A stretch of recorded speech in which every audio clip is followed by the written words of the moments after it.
Meeting of the Boothbay Board of Selectmen to order. First on the agenda is the Pledge of Allegiance. I pledge allegiance to the flag of the United States of America and to the republic for which it stands, one nation, under God, indivisible, with liberty and justice for all. So unless there's some misprints on here, it's going to be a pretty slim agenda. There's no public hearings, correct? No public hearings. Public comment, first one of the evening. Gallery seems quiet. Well, I'll entertain a motion to approve the meetings from 8/26/2015. So moved. Second. Any discussion? All those in favor? Reports, Dan. So in Public Works and Code Enforcement, we're pretty much business as usual. I think we have a handful of septics out. We have, again, a handful of plumbing permits, and I want to say we have 3 building permits right now, and we got 2 today, so we're probably somewhere around 5 or 6. Public Works has started clearing back some of the brush along the town's roads. So for anyone who doesn't know, their method is generally to cut that down, that slash, bring it off, push it to the side, and then they'll bring in the chipper at the end, and they'll just kind of chip off to the side. But you may see some brush on the sides of the road for a few days. We are probably within days of having our accounting firms report in. We got the preliminary in today at about 5:30. I was just kind of taking a peek at it just before. And I would anticipate we'd have a report probably for next month for you. Also, just to kind of give you a briefing on the Joint Economic Development Committee, we've had a couple of good meetings. We've had different folks at each meeting, but overall the turnout's been pretty good. Some of the discussion was in regard to what exactly is happening right now that we know about in terms of development. So we've identified those areas. I think Steve Malcolm is going to he's going to populate a map for us to kind of show where each of these areas that we have identified is going on right now, or we know is at least being looked at. And the next order of business for the committee is to decide co-chairs, and we talked about trying to get one from both towns. That way, if someone's just can't make a meeting, hopefully we have another chair that's available. But overall, it's a very comprehensive group. I think we're lucky to have a lot of good heads in the room, and I see big things coming from it. So that's about it for reports. Okay. Just a quick question on the tree trimming. Yep. Why do we cut it, lay it, push it back, and then go back and... I asked Mike about it, and that's just the way they've done it in the past. It's not the way it has to be, because that was my question too. I think it was discussion they had amongst themselves. What they thought was a little more streamlined. I asked the same question. Because just thinking offhand, I would think it would be quicker to cut it, chip it, and then you don't have to go back to where you've already been. Yep. And that's a discussion I can open up with Mike. That's, like I said, that was an internal, and if it works for them, and I don't have anyone saying that they hate it, I tend to let them, kind of go. There very well could be a great explanation. I'm with Yep. Chuck. My first impulse just says, it seems to me you're being kind of inefficient, but there very well could be a very good reason Yep. why they've tried it before and it's not very efficient to go the other way. So. Yep. But that's a question. That's an easy one for me to get an answer to. All right. Side note on the Joint Economic Development, I was hoping to be there actually last night, but I found out kind of last minute that I had to be at a open house for the high school last night for my daughter, so that kind of put the kibosh to it. But anyway, I am going to try to attend some of these meetings. Something I'm kind of passionate about is to actually get this rolling. All right, on to old business. I think you're up, Fran. We're going to be talking about the McCog overview. Yeah, okay. Thanks. I'm 2 or 3 weeks ago with Jeff Cooper for about 2 hours on McKed McCog, and a little bit of the background. Mid-Coast Economic Development District was a standalone entity, and they lost a funding mechanism within the federal government. And at that point, Mid-Coast Council of Government, McCog, stepped in and said, let's absorb it. And so there was a vote to disband McKed, roll it into McCog. Now what's happening is McCog likes the McKed name. And so they're going back to the name McKed. But when you look at what's changed with it, you look at who belongs to in this new McKed, and you look at all of Lincoln County, all of Sadahawk, all of Knox, part of Waldo, Lincolnville, Searsmont, and Belmont, and Northport, and then part of Cumberland County. And here's where I think you get the kicker that you might make decisions based on. Brunswick and Harpswell also belong to it. So it's a bigger McKed than it used to be. And all of these communities are not equal on the Board of Directors. The Board of Directors positions are taken by population, and each community has 1 seat. If your population is above 3999, you get 2 seats, and if you're above 9999, you get 3 seats. That 3 seats is Brunswick. So when you look at the votes in all the communities, you have Brunswick with 3 votes, and you have, I think, Rockland with 2 votes, and everybody else has 1 vote. So there's not necessarily an equal position on the Board of Directors.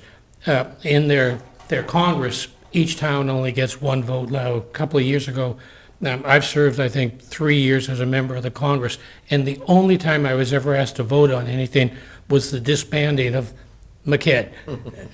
So you don't do a lot when you're serving on the Congress for the most part. I know Chuck served on it for a number of years. Is that right, Chuck? Yes. Yeah, and I don't think you probably were called for many votes either. No. So one of the questions that I kind of hit Jeff with is, why should we join? And so Jeff gave me a lot of reasons, and you guys have a handout with some of this, but they're a conduit for federal funding money, mostly EDA. They provide contract services and some skills. They can help you write a TIF plan. They do research, and they have a lot of good research information on their website. They provide for a fee, grant development, and writing. They can, in some cases, write a contract with one of their communities. In fact, they have one with Rockland where their skills are on a retainer with Rockland to do some work. They do solid waste planning. They have a small revolving loan fund. I think the maximum somebody could borrow out of it is $10,000. And I asked Jeff, well, who's taken advantage of these loans? And it's been years since anybody's taken a loan out. And maybe it's the criteria for the loan. Maybe it's the fact that nothing's come to the surface to say, I want to take a loan. They also have some state and federal representation. They help me with the word. They work with our state and federal representatives and in the State House, but not an awful lot, because they're down to 1 person running the place right now. And they do some cooperative purchasing. So that's what they do. So the biggest question that I had is, well, okay, if Boothbay wants to get a grant to do something, how are they going to help us with it? And they get the opportunity usually to look at an EDA grant of about $100,000 each year. And that would be a good chunk to help with some projects that we may want to do at some time. So how do you get on this? Towns submit their projects, and then the board looks at and ranks the projects. They rank them high priority, and regionally significant. Right now, water and sewer to our industrial park is a regionally significant project. That's the lowest ranked project. It would have to rise to the surface to be a bigger project.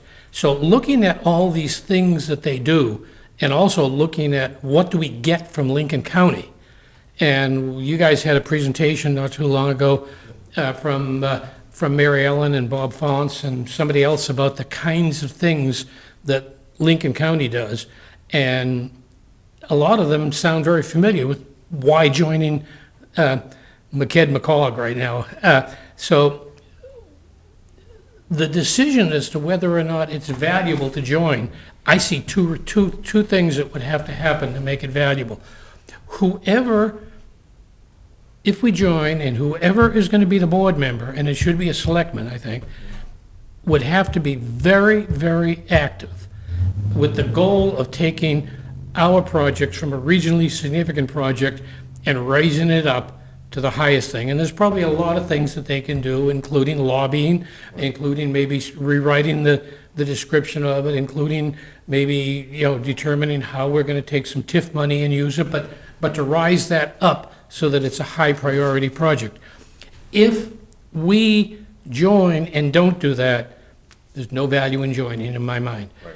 Okay, now there's one point that kind of scares me on this. And I look at it from a business point of view, and this is a decision you guys are going to make.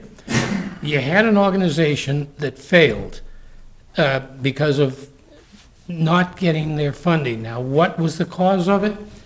Who knows, But as they roll into a new organization, it's a larger organization, there are more votes in there, and their leadership staff is the same person from the original organization that failed.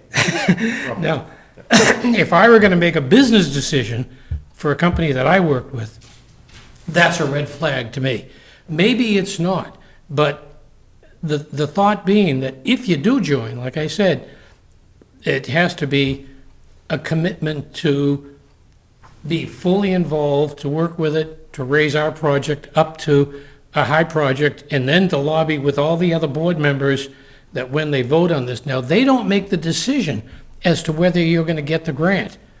They take some of these high priority projects, and they might take 3 of them, and they send them to EDA with a recommendation. Right. And then EDA makes the decision. But they don't send regionally significant projects to EDA. They send a couple of the highly significant projects. So anyway, that's the things you need to think about. You've got their glossy that's been given to you in a simpler form. It talks about all these things, and you can say, do we want to join?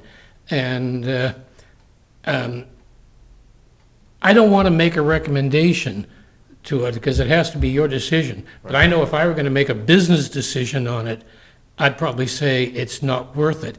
But if I say it's not worth it, then there's another charge that we need to do, and that's to look at all the resources that Lincoln County offers and suck them up and get every one of them that we can.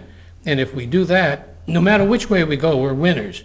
But personally, I would go with Lincoln County. Now, if you as a board decide you don't want to go to McKed-McCog, I'll be happy to deliver bad or good news, whichever one you want. Since I got involved with this, I have no problem delivering bad news. Okay. So that's what we have, and you've got a package on it. Beautiful. Good luck with it. Thank you very much. Okay. While I've got you there, do we have any idea? I think we asked before, and I'm not sure if we ever get an answer. How much does it cost to join? It's 2333, I believe. It's right there, 23. Yeah. So it's not a bunch of money. Right. But it's still our money. Still $2,300 that could be used somewhere. Yeah. And the other little side note, I guess, if you're only getting, and I hate to use the term only, but $100,000 in this day and age is not a huge amount of money. And water and sewer, it's barely a fraction of what you're gonna to do. And I'm not saying water and sewer is our big kind of, that's the golden goose egg out there, that's a very expensive project. But you're talking probably close to, $5 million project, and you're talking $100,000 of grant money. So Yeah. it's not a huge loss if we don't end up. But getting a grant like that, Absolutely. and even, and Lincoln County can help you get this grant. Right. But getting a grant like that also then should be a follow-through for bigger grants. Absolutely. And you'll probably never get more than 50% of what you have, what you're gonna get for grants to do the job. And I But want to, then we look at our other funding sources. and I want to be very clear, $100,000, say, for Clifford's Playground is a good chunk of change towards that particular project. Just when you're talking water and sewer, not so much, but there's other projects you could do a lot of good for $100,000, so. And Clifford Playground could start off as a reasonably significant project. Right. But again, it would take a board member saying, this is just not a regionally significant project. Here's the important value to this. Right. You know, Little League playoffs, It could be the a county. opportunity to create a new recreation thing, not just for the town, but for the entire community in the peninsula. The entertainment, another area for tourists to come and let their kids run around when the kids are tired of doing all the stuff in the harbor, because kids get tired. Oh, yes. So there's a lot of things, but again, the board member would have to be at every board meeting Right. pushing this, pushing it. And if somebody's not willing to commit to do that, it's Right, not it's not worth worth it. $2,300. Okay, Okay, thank you, Frank. let me know what you want to do, and I'll let them know.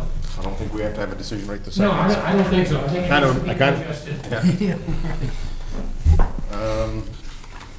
Any further discussion on that? Okay. I guess we're down to a bid proposal for the Wallstrom property. I'm seeing the sealed envelope in front of me, so I'm assuming we have, Correct. That was the one, One. the one applicant we got, that we received a response from. It's been sitting in the file for about a week. okay? Are we prepared to, or do you want to do this with a full board, or are we going to do this here? I think we should open it. I don't think you have to make a decision. Right. Probably get shot for breaking out a pocket knife in the middle of a board meeting nowadays. I apologize if I offend anybody.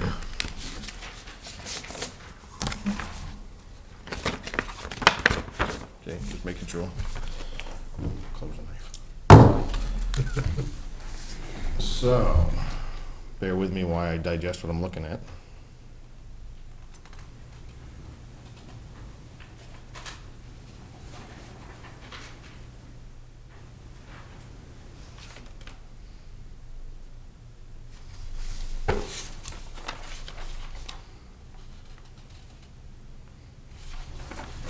Our request said that we had to have a minimum bid of $250,000. Yes. And if I'm looking at this correctly, we have a monetary offer of $275,000. Certainly exceeds our $250,000 minimum. At this point in time, full disclosure, name is PGC 5 LLC.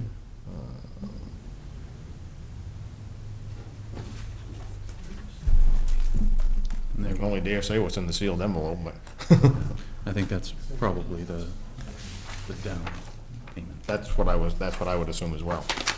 Any discussion on this, gentlemen? My thoughts, we had the process out there for a while. We have. While it is disappointing that we only did get one bid, we did get one bid and it was above our minimum. It exceeded what we were asking for. It actually puts us very close to what we actually had invested in the property originally. I personally am comfortable awarding this, but I don't want to step on board members' toes. We're missing two gentlemen here, so I'm comfortable awarding it. I will leave it in your hands. I will entertain a motion, I'll put it that way. Go ahead, make it, I'll second it. I will make a motion that we award the bid to PGC 5 LLC in the amount of $275,000 as the highest bid. I'll second that. Any discussion? So that will go before the planning board in terms of the use? Oh, If there was a proposed use, Yeah. but When a proposed use might happen, yeah. right now it's just the sale of a property. Once whatever that proposed use is gonna, everybody still has to follow by the same zoning and ordinances that apply to that property. Absolutely.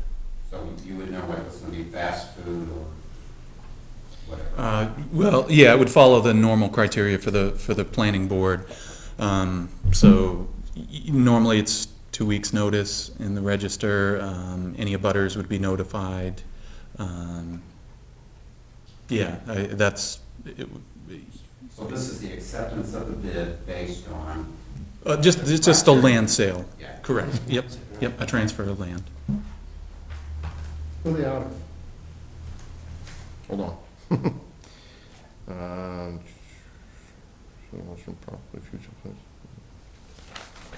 Where are they out of? Boothbay, Maine.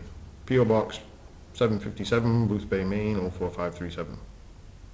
Has anyone here ever heard of them? PGC 5. Is he here? I mean, I'm gonna step out on a limb, but I'm assuming it's a golf course. I've seen the name because of the planning board side, and I believe that is the business name. At the bottom, proposed use. Paul Coulombe, as manager of PGC5 LLC, is proposing an outright purchase of the Wallstrom property. Future plans for the property have not been finalized at this time. Okay, thank you. Certainly. Would you like to write that down? I can make a copy. I'm gonna open this. Yeah, that would be the I'm final assuming there is, piece. right, It required a 10%. 10%. assuming that's what it is.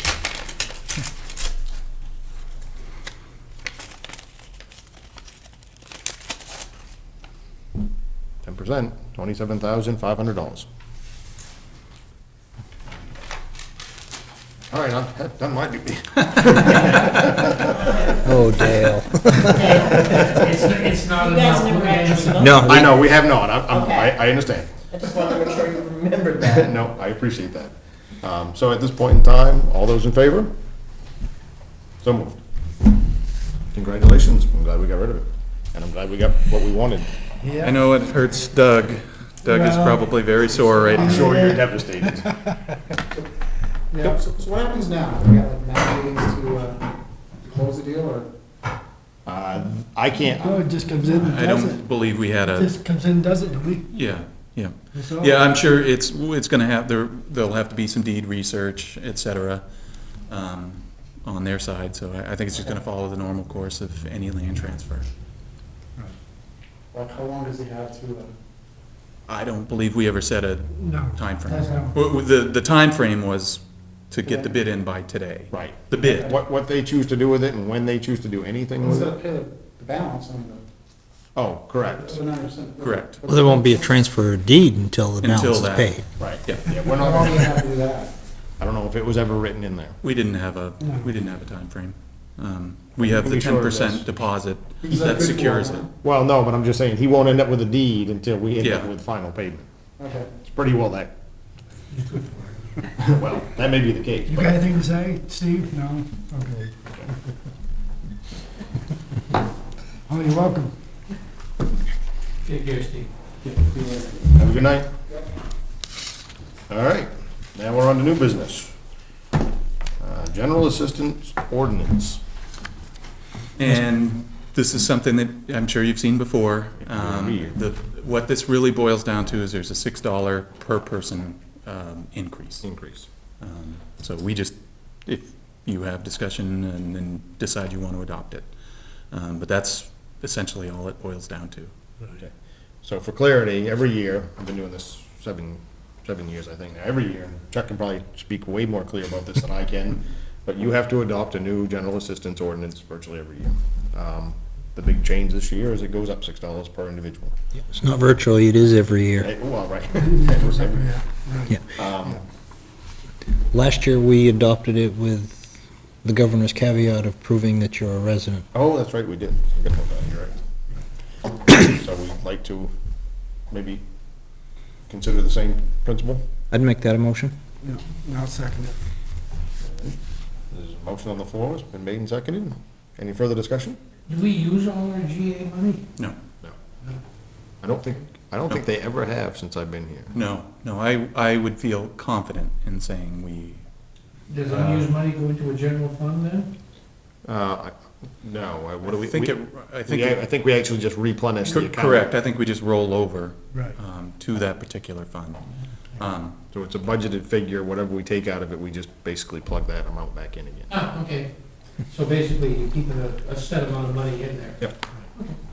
And I don't think it's changed. If anything, I think it went down a year or two ago. I think so too. Because we had never even scratched the surface. Yeah, a few years ago, it got bumped up, then it was brought back down. Yeah, because it had never even come close to that level.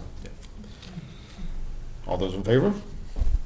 So moved. So the condition is just to prove that you are a Boothbay resident? Yeah, Correct. right. Yeah, actually, a Boothbay resident and a United States citizen. Oh, yes, yes. And that was part of it a couple years ago. Do you have to be a citizen? or did you just- No. I'm sorry, I usually Citizen. silence this thing long before I come in here. All right, I'll take the chance that it won't do it again.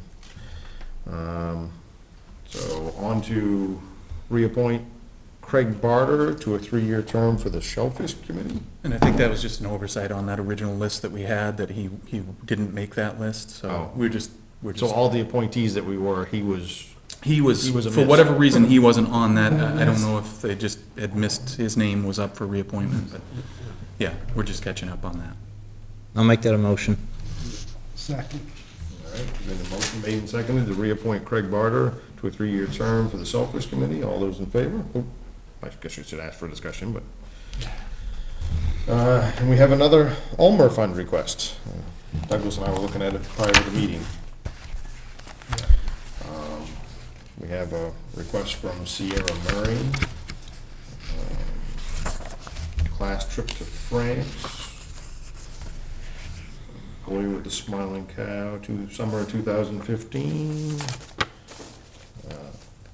I'm gonna decline reading her essay. If you'd like to, you're welcome to, but I'm not going to read out loud. I'm sorry, I bumble over my words.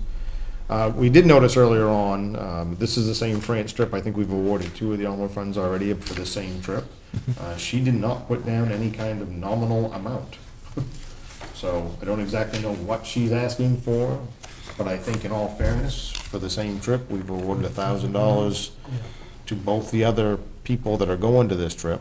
So I would like to think that we would just do the same, but. Yeah, I would say that while she didn't put it down how much she was looking for, she did in her essay state that she had raised all but $2,000. Right. So, it's clear in there, you know, what she's well, not necessarily exactly how much she's looking for, what she's done. She still says she has $2,000 left in expenses that she has to come up with. Yep. I think we can assist her with a little bit of that, but. I'll make a motion that we award the same $1,000 that we have to the past applicants. I'll second that. All right, we have a motion that's been made and seconded. All those in favor? So moved.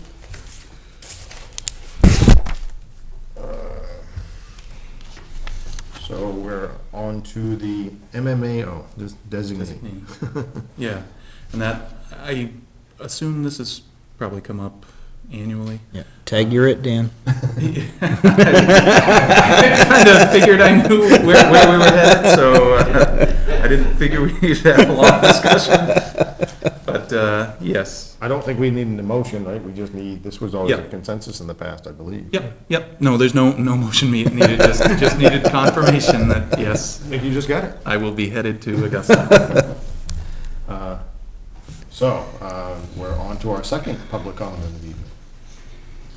I'm Tim out of Back River Road. I emailed Dan a couple of weeks ago Okay. about my thoughts about the use of the commons and some of the issues that have been raised here in the meeting. Traffic, use of paying events, just the range of events. And I have a broad concern for the aesthetics of the commons, the trees, the parking situation, the soil compaction as a result of some overuse after this dry summer. And I had voiced to, or written to Dan, and just said I thought that an ad hoc committee or a study group could be formed to look at that space in a broad sense and specifically, and make recommendations to you. For instance, the issue came up about paid events. Right. And the group might look at that and with a little deeper study and say, well, why are they charging? You know, research that, come back to you with recommendations about whether to hang on to that group, which a lot of people value, the antique. But obviously, I've heard some voices in the community that it was awkward that they were asked to pay something and then didn't go. And these were people that could well afford to pay, but Right. just thought there was kind of a conflict of interest. You know, right now we've got the gazebo, we've got the trees, with all the traffic, not only people parking illegally, but the people backing up for their wares. It's gonna challenge those trees eventually. And, you know, it seems to be with maybe what's coming down the pipe, that might be some of the last vestiges of the way the commons looks now. I know there's some changes coming down the road, but the purpose of this, a committee would be to look, to research and to make recommendations about what could be done. For instance, you know, the speed limit through Right, here, right. the crossing here, and just maybe get some input from community. We've got urban planners here, we've got landscape designers here. Yeah. We've really got, you know, great people in Boothbay that could provide that kind of information. Mm-hmm. And this would be a limited study group. It's not an ongoing thing. It might be 2 or 3 meetings over the long haul and with specific research topics, and then come back to you with a shorter long report. So, Well, speaking just for myself, you know, I'm not a big person on throwing ad hoc committees at everything, but this is certainly a big enough issue and has been becoming a growing issue over the past few years, I guess you could say, where I think this is a great spot for a committee, somebody that can actually spend the time doing the details of the research. So I'm certainly not opposed to the concept. I don't know how we'd have to, you know, form it per se and how many members it would be and that kind of stuff, but I'm certainly on board with your philosophy. I don't think it's a bad idea at all. would it fall under the planning board? No. No, it would actually fall under the purview of the Board of Selectmen, because the Board of Selectmen are in charge of town lands. And my intent is that you would only take recommendations and you're your decision maker. Mhm. This is not, you know, some heavy-handed group. Yeah. Right, and I'm not interpreting it that way, but Yeah. would it be safe to say that you would be willing to sit on this ad hoc committee? Well, yes, I would be willing to sit. I do recognize there are many qualified people who could in fact have a working committee that would move forward quickly and make meaningful recommendations. It's not necessarily me, but I would serve on that. And Okay. you know, however those people come to want to serve on this committee, I'd be glad to work with this. So I'm gonna turn to Chuck on this one, Okay. or Doug for that matter. So how do we go about forming an ad hoc committee if we so desire to do so? If we decide that we have something that we want looked at and we want to put together an ad hoc committee, we can put together an ad hoc committee, but we need to have some sort of criteria on exactly what they're looking at and give them direction. I mean, we've done it before, we've actually interviewed potential candidates Yeah. for certain committees, so, I mean, it's the same Same basic premise. Premise, okay. So may I make a suggestion that you just think on it? Absolutely. Obviously, you know, we've got the winter before we start to have Yeah, activities. right. And Right. the one marker that concerned me was when you suggested that the State Department would come in and maybe curb the curve here. I think all that needs to be, and I know you don't necessarily have control over the state traffic department, road department, but knowing that that may occur, that you could shape that design to fit the needs of the common and not just the traffic. That's the sort of things that I'm. Right, you have to look at it on two folds. You have to look at it from the traffic aspect of it, absolutely, but you do want to look at it that is a very used place, and you want to make sure it's acceptable on both sides of this sidewalk. Yeah, that makes perfect sense to me. And in regard to one of the heaviest uses we have, I did have a meeting with Dan Sortwell. He runs the farmer's market. Yep. In February, I'll be meeting with his board. I think that's when they discuss their financials. And I think the discussion is going to be, you know, we have to do something. Essentially, we're either going to need crossing guards, or you're going to have Traffic. something else in place. Otherwise, we have to think about possibly, if you believe it's enough of an issue, moving it to Clifford or somewhere similar. You know, it's a kick. I mean, I tell you, every Thursday, my phone blows up. It still does, and that's fine. I'm okay with the blowing up of the phone. And everybody has their own opinion. Some people think it should be shoved down to Sherman's Field. Some people think it should go to Clifford's Playground. Most people are happy with the concept of the farmer's market as a whole. They like the markets somewhere locally. But the people that I know that actually attend the market, they say that they really don't want it seen off the beaten path, which, whether or not you believe it or not, I've actually had that discussion, because I said, well, I thought the Clifford's Playground would be a great spot for it. It would, a little bit more parking, it would get it off a main drag and off to one of the side roads. But they think that they're gonna lose business because you don't have people driving by it as much, which I can understand that philosophy too. Over in Damascotta, it's over on Business Route 1, over at Round Top Yeah, Farm, so that's right. not on the beaten path. Right. It's, Yeah, you have It's to, off the beaten path. right, Yeah. And I think they're a known entity yes. as well. right. Yeah.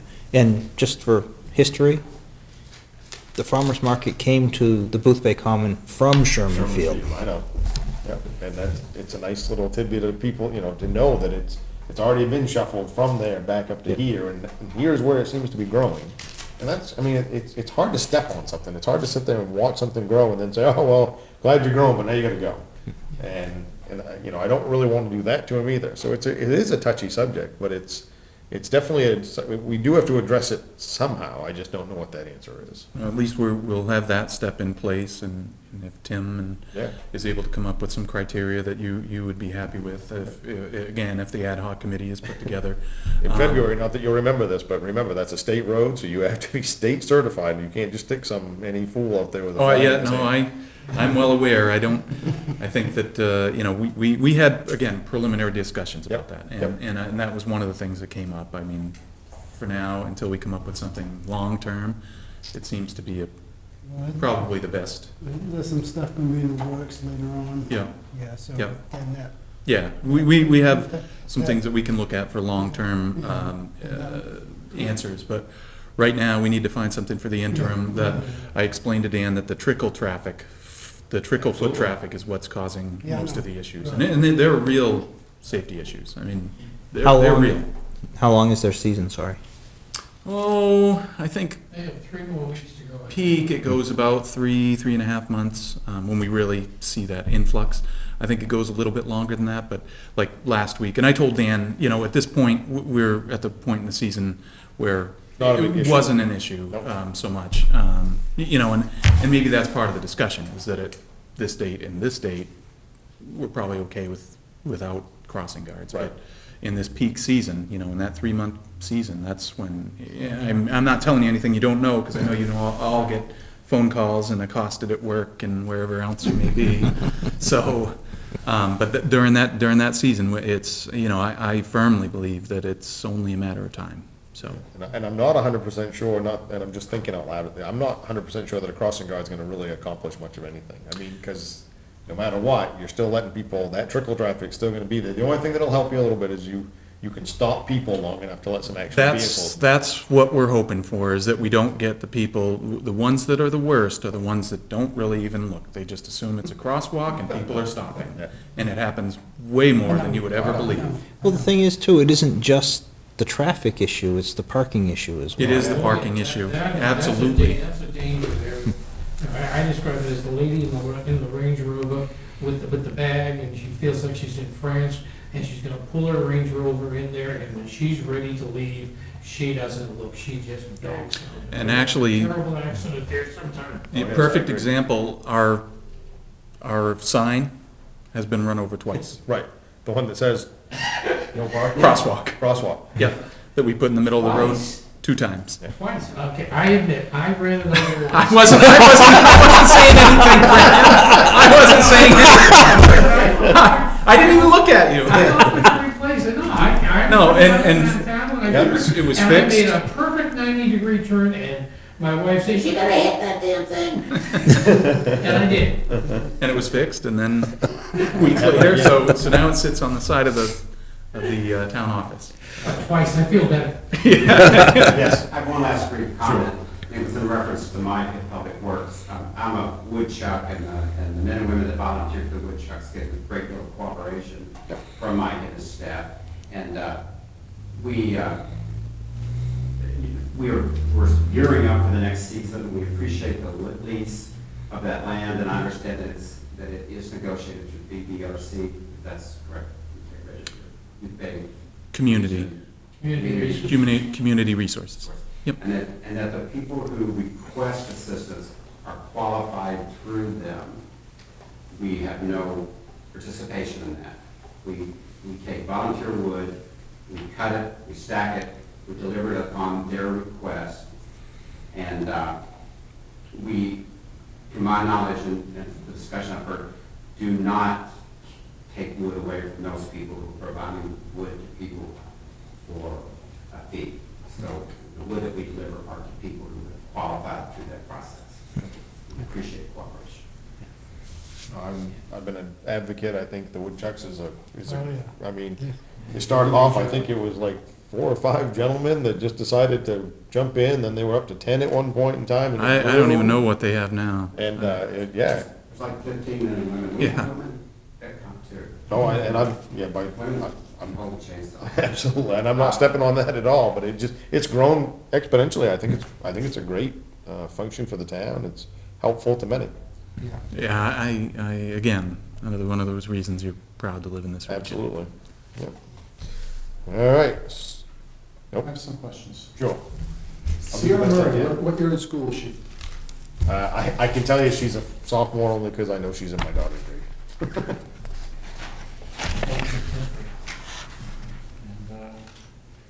Has the town ever been a member of McCall or McKed in the past? I believe we have. Yes. Yes. Yep. The first organization that the town belonged to outside of Lincoln County Planning was McCog. And then we joined McKed a few years back. I remember now. Of McCog? Of either. I don't think we're a member of either one right now. No, we are not. Because McKed disbanded. Right. They very much want us to get it. I understand the Harvard did not join also. Why did you decide not to continue? They just disbanded. Right. They're still in flux. So you were a member? Of McKed, not McCog. Yeah. McKed disbanded and then McCog absorbed McKed. But now they're looking to change their name potentially to After the McCad. They like the name. But you're not a member of the former McCog, which is No. McKed now? Nope. Right. Why did you stop being a member? Originally, when we changed from McCog to what was McKed, was there were more opportunities with McKed than there were with McCog. But with the disbanding of McKed and the combining of both organizations, I mean, you heard Fran's presentation Yeah, tonight. Anybody that wanted to join back up, when we disbanded it, basically all the membership went away. Right. And then they came back in and they've solicited membership again, and not every town in the area that could join has joined. Right. And we're still kind of in utero, I guess, just trying to figure out if we really want to join or not. What's Fran's role in this? I was a member of the Congress on it at one point in time, and because of that, at the time they disbanded, I made an offer to the select board that I would do some research to at least give them information to make a decision. And Fran is also a member of our joint economic planning committee between the two towns. Okay, and you basically just spoke to the executive director? I spoke to the executive director, we had about an hour and a half conference and had a meeting and collected information that I've already disseminated to the board members, and then just gave them this overview and my recommendation. Okay, thank you. No problem. Thanks, Frank. No, not a problem. I'm on a home survivor star. All right, so are we done with public comment? Okay, then I will entertain a motion to review the warrants and sign them. So moved. Second. All those in favor? Motion to adjourn. Sign warrants. So is that a second? Yeah. Yeah. Yes, a second. All right. He made the motion, Doug seconded. All those in favor? We're adjourned.